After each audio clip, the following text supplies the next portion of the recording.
Welcome to Bookmas. This is the Protagonist Pub where characters gather, and my name is Tammy.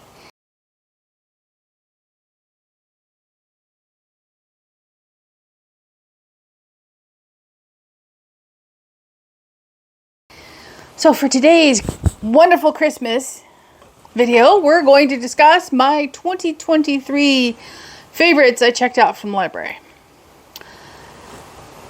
We have a great public library in my little town. There's one library, and it's fantastic. Do they have everything? No. Did they try to get it if you ask? Yes. Do I think they've gone off a little off the rails this year in what they're purchasing? Yeah. But that's okay. I still made some great finds at the library this year, and so we're going to talk about them. First up would be An American in Scotland by Lucy Connelly. This was an impulse pickup when I went to pick up some reserved books. It is a cozy mystery, and I absolutely loved it. It has autism representation. It's set in Scotland.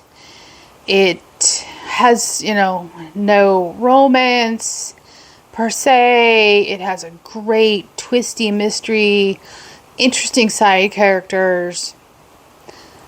I've read the second in the series on ARC. I will link that down below.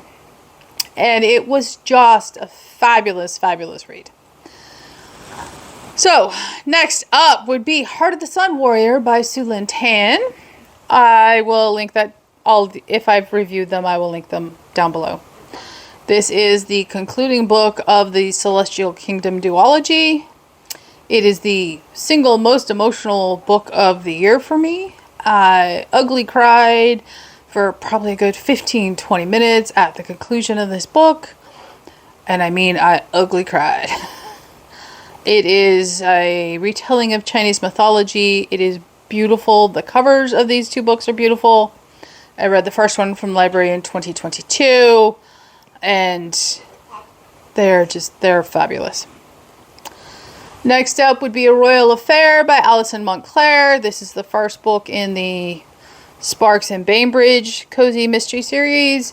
These are set in post-World War II London. They are an interesting take on post-World War II London. They set up a matchmaking firm, and that leads them into mysteries. And the first one opens up trying to resolve questions about Prince Philip for Princess Elizabeth. And it just set me down the path of reading these books. I truly just adored them. Next up would be The Girl in His Shadow by Audrey Blake. This is the first book. Still have not read the second book. It did come up for me on hold, but I was swamped reading other things, so I have to put it back on hold. I tried to read this last year, and I wasn't in the mood for it. I read it this year. I thoroughly enjoyed it. It is historical fiction.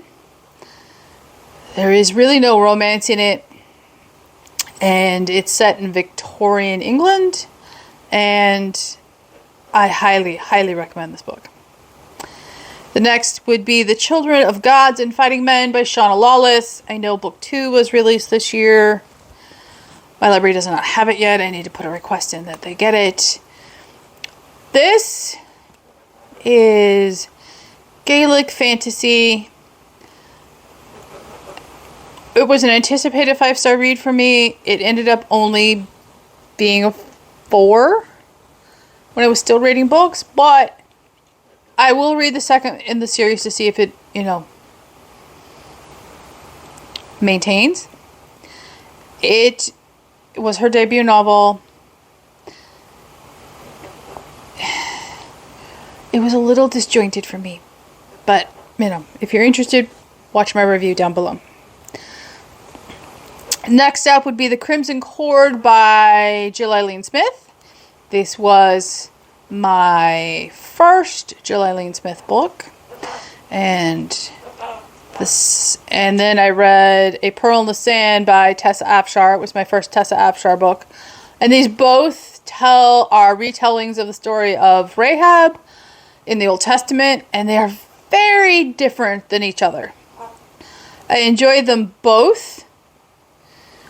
However, I prefer the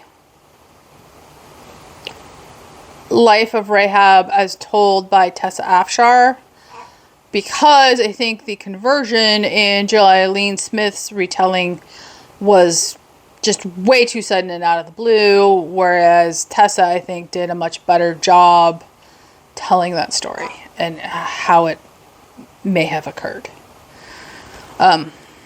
They were just simply lovely books. And then last up for my library finds of 2023 as of this video, as I'm filming this, the library keeps sending me texts saying, hey, you have books on hold. Would be The Fourth Wing by Rebecca Yarros. I'll link the video. Yes, it's the Horny Dragon book. Yes, it was fabulous, and I pre-ordered book 2. It's sitting on my shelf over there. Couldn't wait for the library to, get it, even though they're currently in the process of acquiring it. I almost let the hold go on this book, and I'm so glad I didn't. It was fabulous. You've heard me say this before. It was full of things I don't like, and yet I'm sitting here recommending it again in a Bookmas video. So, the book did something right. So those are 8 library recommendations from 2023. Did you find any good finds in the library this year? Leave a comment down below, like and subscribe, and I will see you here next time at the Protagonist Pub.